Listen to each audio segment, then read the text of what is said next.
Yo, what is up guys? It's the Goblin and welcome back to another Call of Duty World War II video. In today's video, because this game is still very new, it's only been out for a week, I'm going to be talking about each of these basic trainings as well as each of the divisions and talking about what makes them good, what situations you'd want to use them, if some of them are even worth using and stuff like that. And then towards the end of this video, I'll probably do a top 5 basic trainings in the game right now or a top 10 or something like that. I think this video should really help you guys. Of course, I'm doing best classes for all of the main guns and stuff, but this is just something extra. I wanted to talk about all 21 of these basic trainings because when you can only select one of them, it's very, very important which one you select and that it synergizes or synchronizes, whatever the proper word is, with the rest of your class setup. So, hope you guys will enjoy this. Let's go for 2,000 likes. That would be amazing. I really do appreciate all you guys late night grinders, and let's get this started. So, espionage, the first basic training. Enemy score streaks and enemies you damage appear on minimap. Now this one basically, they just nerfed it, so now all it does is if you shoot a person, it doesn't work for grenades anymore. They will appear on your minimap as well as your whole team's minimap for 6 seconds, I think it is. So this is a very good one, and it is one that is defaulted on most classes because it is the first one. I think with the nerf, it was sort of a fair nerf. In what situation when you'd want to use espionage would mostly be if you were running in a party. Say you're playing with a full 6-man party and you all run espionage, it can be really, really overpowered. And even when your buddy loses a gunfight, the enemy will be painted on a permanent dot, or well, not permanent, but it'll follow their exact movements on the dot for around 6 seconds. Definitely a very strong one to use. As far as playing solo, I don't think it's very strong because it's kind of more of like a support for your teammates thing. So I would stay away from it solo, but with your team, it's and if you're playing with buddies, very, very good. Next one, launched. Take launcher as secondary, resupply it from enemies killed without explosives. So this one is basically, you have to run this. There actually are launchers in the game, and of course you're going to have to run this to unlock your launchers as your secondary. Other than that, you can only run pistols, or the machine pistol, or the shovel, which is basically a knife in this game, as your secondary. So I definitely think this one is useful if you're going to be using launchers, mainly for completing gold, diamond, camo, whatever. If there's a secret camo in this game like dark matter, that's when you would want to use this. Other than that, this is kind of just a troll pick for people that want to run around and launcher you. Kind of just being a jackass and kind of a more troll pick, not very useful in actual tryhard class setups. Next one, requisitions. Score streaks do not reset on death, but cost more and can only be earned once.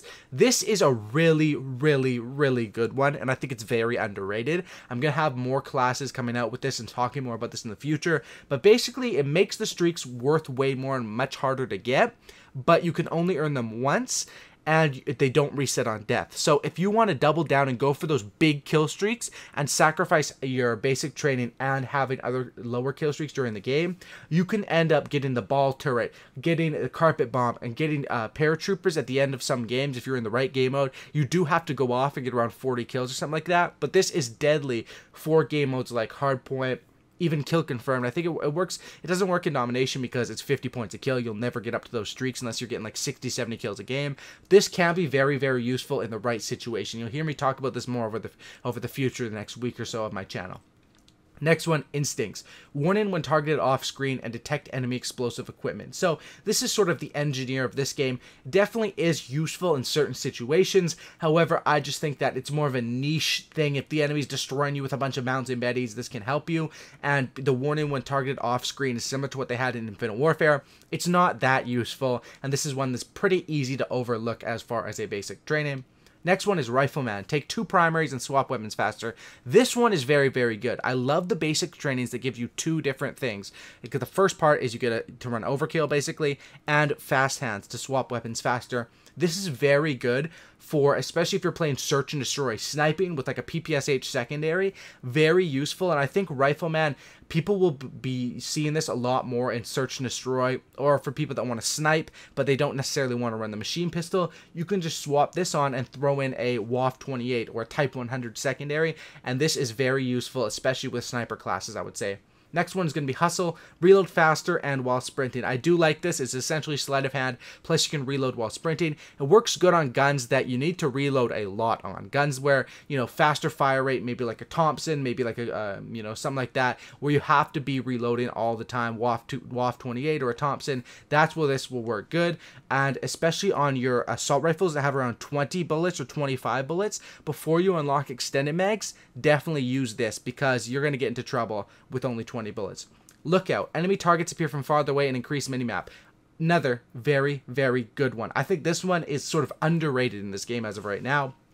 The enemy targets appearing from farther away works great with a sniper or with a assault rifle or even an LMG. It's essentially marksman from MW3. Their name tags will come up from farther away and you'll be able to lock on your targets. Increased minimap coverage is huge too because the minimap, it doesn't increase it by that much. I mean, it's significant. It's not a huge amount and it still is that round shape, which is people are complaining about the minimap in this game, but I definitely think this is a good one on very long range maps. Your Gustav Gan and stuff like that, even though it's a trash map, this would be a good thing to run. Gunslinger, fire guns while sprinting and diving. This one also doesn't have it written down, but you run around with your gun up, so your gun comes up quicker to get into gunfights. Very, very useful. Probably the best basic training for hardcore because you can kill people instantly while running around, and it's really awesome. I had this on my WAF 28 best classed up. It works good for those really rush-happy SMGs, and even in hardcore where you have to get that first shot is so crucial, pretty much works good on everything in that. Ordnance, cheaper score streaks, and the ability to rerun your own care package. This is awesome. I believe it gives you 125 points towards your score streaks, or maybe 150, somewhere around there. Definitely very useful in game modes like Capture the Flag, Hardpoint, where you're getting a lot of points and you want to get those UAVs faster. And also the ability to reroll your care package. I think it works with the emergency airdrop. So it basically gives you 3 emergency airdrops times you get a second chance of them. 6 chances to get good weapons, or good score streaks, not weapons. This is very, very good, and this is the hard line of this game. Primed, probably the best one as of right now. I'm absolutely loving this. Another double use. You get another attachment, so if you're on the infantry class, you get a 4th attachment. If you're on the SMG airborne class, you get a 3rd attachment, and flinch less when shot. The flinch in this game is not so extreme where you have to run this every class, but it definitely can't hurt and definitely helps you to win more gunfights. Undercover, killed enemy death locations hidden and reticles do not change when targeted. This one is kind of useless. The killed enemy death locations, I don't even pay too much attention to that. It's pretty obvious if you're aware at all where people are dying, and to hide that from the enemies isn't really that big of a deal. I think there's much better basic trains than this one. Serrated, take melee weapon as primary, melee faster. Bonus 2 throwing knives and 2 tacticals. So this is for your only use me blade, these knives only. People that want to run around with the knife or the shovel only. Can be pretty fun to do, but that's, you know, it's definitely a niche perk right there. Duelist, akimbo pistols as secondary, extra pistol ammunition. This one can also work good with snipers. I haven't really tested out too much, but I'm pretty sure that the akimbo machine pistols will be absolutely deadly with this one, and that's where it would be used good, you know, with a sniper rifle.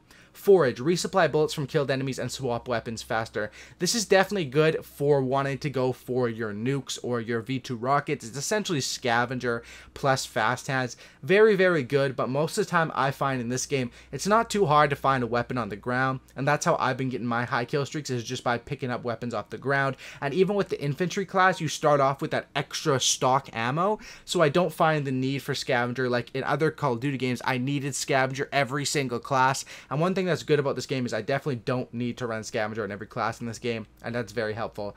Bang, take a MK2 fragmentation as a lethal and an extra piece of tactical equipment. So this is good for, you know, when you want to use grenades, game modes, hardpoint, domination, if you're definitely very strong with your grenades. And this is more of, I think, designed for competitive. I mean, this is very good for like competitive search and destroy. I bet you'll see them rocking Bang a lot, but this one was pretty much designed for competitive, not too much use in public matches. Flanker, while moving quickly, hidden from enemy recon aircraft, bonus delay detonation of enemy mines. This one is huge. Very good. It's going to be going on everyone's stealth class setups because you have to run airborne to be able to get a silencer. So you can't run mountain to stay off the minimap. So flanker comes in, you combine the airborne with the flanker, and you got a full-on stealth class. Plus those bouncing betties or trip mines or whatever the heck they're called in this game are very, very annoying, and delaying the detonation of that can be very huge. These next 5 right here, These are all the ones you unlock once you prestige the division. So I like what they did with these next ones.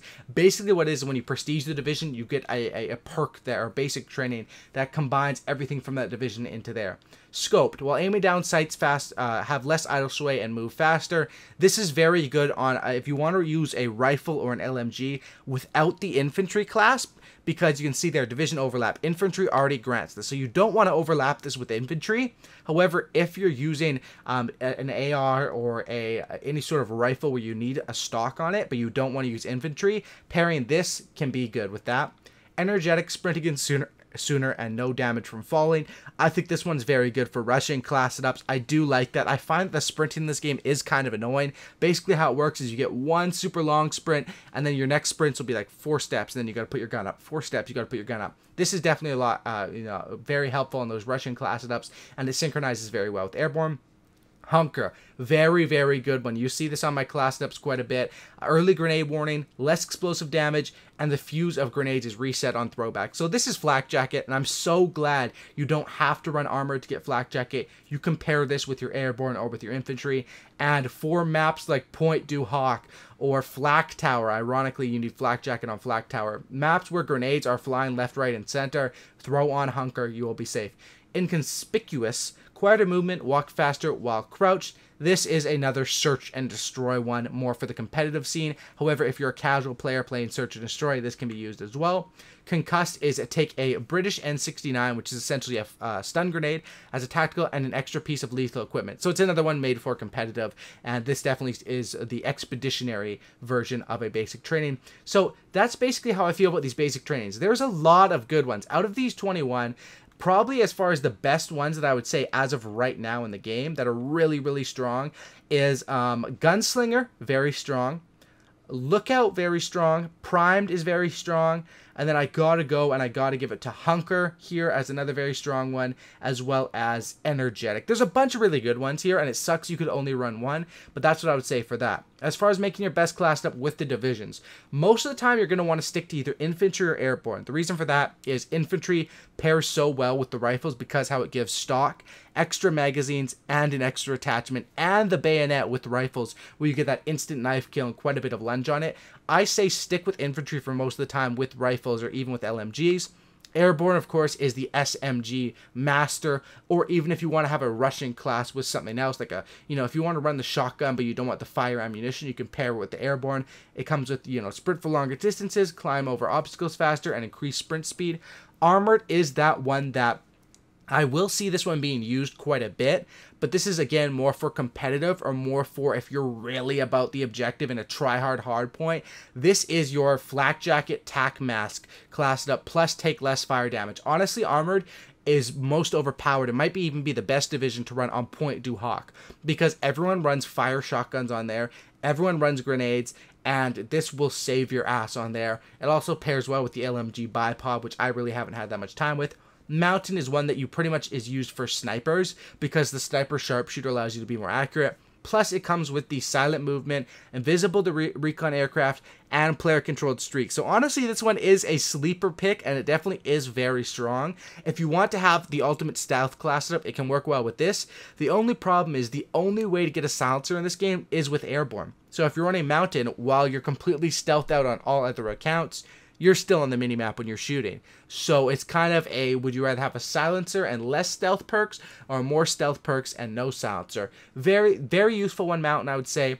And this one is more, you have to decide what you value here. This is definitely good for search and destroy. That's what I would say, because search and destroy, you don't really need the silencer if you're playing at a competitive level. This one will be used in search and destroy and competitive 100%. Expeditionary. This one pretty much is your jackass class, I guess you could say. This is the one where, you're going to make the enemies rage quit. Running around with a fire shotgun, throwing tactical grenades, lethal grenades. You can throw equipment faster, farther while sprinting, and you can resupply equipment from killed enemies. So this is another one that is more for a competitive hardpoint or domination, where you just want to be chucking grenades, and it pairs so well with these shotguns because having those fire shells or the incendiary shells can be definitely very, very helpful. So I do think that all of the division balance here, as well as the basic training balance, is fairly good. As far as me personally, and for public match players, Airborne and infantry are going to be what you want to stick to. I definitely would say armored is the third best one, and then mount. They kind of go in order of how good they are, depending on, you know, infantry and airborne swapped out depending on what you use. And I definitely think they all have a purpose in the game. However, a lot of this game was designed around competitive, and that's why you'll see things that are made more for competitive. And when I was watching, you know, Optic play and all that stuff, they're using all different divisions. And I think that that's one thing that kind of held this game back, why I absolutely love this game, and I think it's absolutely amazing. The fact that they designed it so much for competitive, and you can feel it on maps like Gibraltar, even Point du Hoc. Like, some of the maps are just feel like they're so designed for competitive, USS Texas, and it sort of takes away from the public match. But I find that if you take these tips here and you use these proper things when in the right situations, you can make some really insane class setups. And of course, the best thing about this class setup situation is, unlike a game like BO3 where you had to give up your pistol, give up your grenade, you're always guaranteed to have a secondary here, which has 3 strong pistols as well as a melee weapon, which is just a shovel, which is kind of a troll pick to run. And then you can also have guarantee 1 piece of lethal or tactical. As far as this stuff, honestly, I think that the concussion grenade is the best, 10-meter effective radius. Smokes can be useful as well. The gas grenade, I haven't seen it do too much work, and the flare has been absolutely useless when I've seen people use it. As far as these ones, I stick with the frag grenade or the sticky bomb. Those are what I stick with. Throwing knife is for fun, for clips. The C4, I haven't really given it that much of a try, so I definitely need to work on that. And this one, I find that it's really weak. 4-meter blast radius. People can just dodge these, and while I seem to get killed by them by enemies, they don't really work too well for me. So hopefully this comes into account. I covered everything to do with basic trains and infantry. I still have class ups coming out for all these weapons, but this will help get you guys accustomed, because I see a lot of people asking me about what do I run with this? When should you use this? This should cover that for you guys. If you guys did enjoy, drop a like on this thing. 2,000 likes would be amazing. I've been talking for like 15, 16 minutes straight or something like that, so I'd really appreciate if you guys could smack that like button. Sub for a cookie and don't looky, and I'm out. Peace. Thanks for watching, guys.